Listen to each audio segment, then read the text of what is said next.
இப்போ பூரிக்கு 1 கப்பு மாவு எடுத்திருக்கேன், அதையும் சேர்த்துக்குவேன்.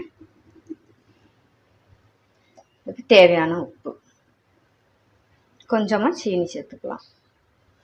இதை இப்போ நல்லா கலந்து விட்டுக்கலாம். இப்போ நான் எண்ணெய் சூடாக்கி வச்சுருக்கேன், ஒரு 2 ஸ்பூன் அளவுக்கு, அதையும் சேர்த்துக்கலாம். இப்போ லைட்டாக நம்ம கலந்து கொடுத்துக்கலாம். எண்ணெய் சூடாக இருக்கனால கை வைக்க வேண்டாம்.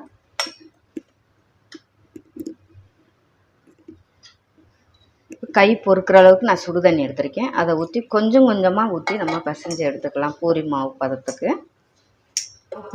பதத்துக்கு நம்ம பிசைஞ்சு எடுத்தாச்சு. இப்போ இது இருக்கட்டும். இதுக்கு நம்ம ஒரு பூரி மசாலா நம்ம ரெடி பண்ணிக்கலாம். பூரிக்கிழங்கு, உருளைக்கிழங்கு பூரி மசாலாவுக்கு நான் 2 உருளைக்கிழங்கு வேக வச்சு எடுத்திருக்கேன். பச்சை மிளகா காரத்துக்கு எடுத்திருக்கேன் 2, பெரிய வெங்காயம் நீல வாக்கில் வெட்டி வச்சுருக்கேன், கருவேப்பிலை. இப்போ பாத்திரம் சூடாயிருச்சு, எண்ணெய் ஊற்றிக்கலாம். அது கூடவே கடுகு உளுந்தம் பருப்பு சேர்த்துக்கலாம். இப்போ கடுகு உளுந்தம் பருப்பு பொரிய தொடங்குது. இப்போ அது கூடவே நம்ம வெட்டி வச்ச வெங்காயத்தையும் சேர்த்துக்கலாம்.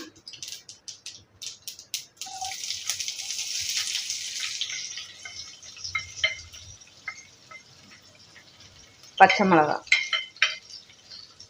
கொஞ்சம் கருவேப்பிலை, ஒரு வத்தல் கிள்ளி எடுத்துருக்கேன், அதையும் சேர்த்துக்கலாம். இப்போ வெங்காயம் வதங்கிறதுக்கு லைட்டாக உப்பு போட்டு நம்ம வதக்கி எடுத்துக்கலாம்.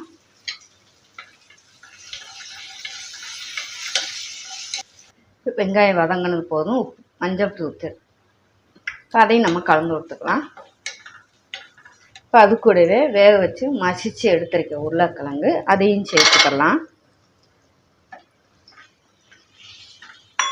கொஞ்சமாக பூரிக்கிழங்குக்கு தேவையான உப்பு சேர்த்துக்கலாம். இப்போ லைட்டாக நம்ம காயப்பொடி சேர்த்துக்கலாம், பெருங்காயப்பொடி.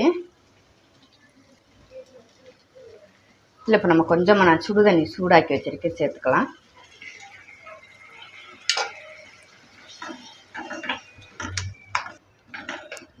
நல்லா நம்ம உருளைக்கிழங்கு மசாலா ரெடி ஆயிடுச்சு. ஒரு செகண்ட் நம்ம சிம்மில் போட்டு எடுத்துக்கிறலாம். இப்போ திறந்து பார்த்துக்கலாம். சூப்பராக நம்ம கடலை மாவு எதுவும் நம்ம கரைச்சி ஊற்றாமல் நல்லா பூரிக்கிழங்கு நல்லா கெட்டியாக நம்ம ரெடி பண்ணிட்டோங்க. இதே போல் நீங்களும் ட்ரை பண்ணுங்கள். இப்போ கடைசியில் நம்ம மல்லியெல்லாம் தூவிக்கலாம்.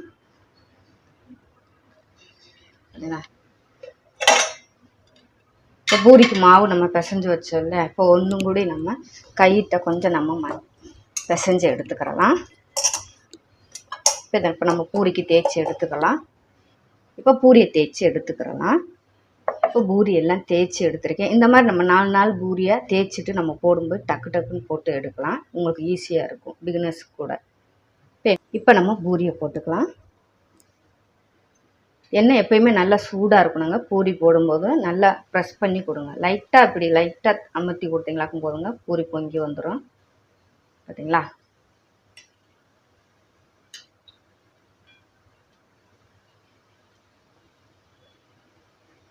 ரொம்ப அமுக்கக்கூடாது தலையில். இப்படி லைட்டாக அப்படி நமக்கு அமுக்கி கொடுக்கும்போது பூரி நல்லா பொங்கி வரும். எண்ணெயும் அதே மாதிரி நீங்கள் நல்லா சூடாக்கி வச்சுருக்கணும். பூரிக்கு நமக்கு எண்ணெய் நல்லா சூடானாதான் பூரி நல்லா பொங்கி வரும். இப்போ எடுத்துக்கிறலாம். நான் ரேஷனில் வாங்கின கோதுமை தாங்க, வீட்டில் பிடிச்சது. சூப்பராக நம்மளுடைய உருளைக்கிழங்கு பூரி ரெடி ஆயிடுச்சுங்க. நான் ரேஷன் கோதுமை மாவில் தான் போட்டிருக்கேன் பூரி. நீங்களும் ட்ரை பண்ணி பாருங்கள். இந்த பூரிக்கிழங்கு